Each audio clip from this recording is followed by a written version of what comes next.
వల్ల ఒక్కొక్కరు చనిపోవడం జరుగుతుంది. ముందర జగన్మోహన్ రెడ్డిని అంటాం ఆడబెట్టి ప్రజలను అంటాను నేను ఇప్పుడు. మా నాయకుడు వస్తుండని చెప్పి అతి ఉత్సాహంతో ప్రాణం మీద కూడా అంత తీపి లేకుండా తొక్కిసలాడి జరిగి ప్రాణం తీసుకుంటూ ఇప్పుడు ఇంకా సచ్చి పైనుంచి చూస్తాడా జగన్మోహన్ రెడ్డి గారు? ఒక నాయకుడి విషయంలోనే కాదు, హీరోయిన్ల విషయంలో హీరో వచ్చినా ఏదొచ్చినా ఎందుకని మన ప్రాణం మీద మనకు తీపి ఎందుకు ఉంటలేదని నేను అడుగుతున్నా. ఇప్పుడు ఆ మనిషి ప్రాణం పోయింది, ఎట్ట పోయింది? తొక్కిసలాట్లోనేగా,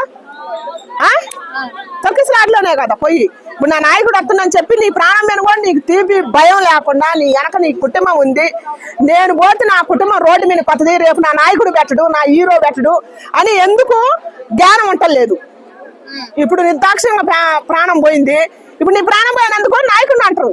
తొక్కిసలాట్లో జగన్ పాదయాత్రకు వచ్చింది కాబట్టి తొక్కిసలాట్లో ఒక యువకుడు మృతి చెందిందని 4 రోజులు చెప్పుకుంటారు.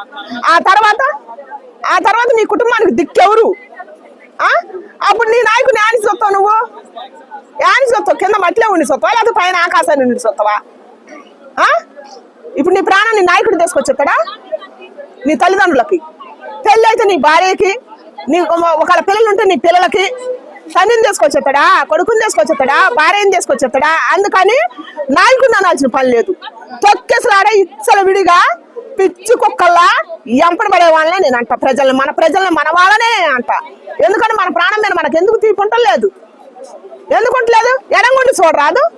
ఎందుకు ఎట్ట మనం గుంపులుగా పోయే కొద్దిగా మనకి అపకీర్తే వస్తుంది, కానీ మనమే దిగజారుతాం. కానీ వాళ్ళకు పెరుగుద్ది కీర్తి, వాళ్ళకు పెరుగుద్ది, కానీ మన కుటుంబాలని వాళ్ళు చూస్తారా అసలుకి? ఎందుకు సిగ్గుంటలేదు? ఎందుకు సిగ్గుంటలేదని నేను అడుగుతున్నా.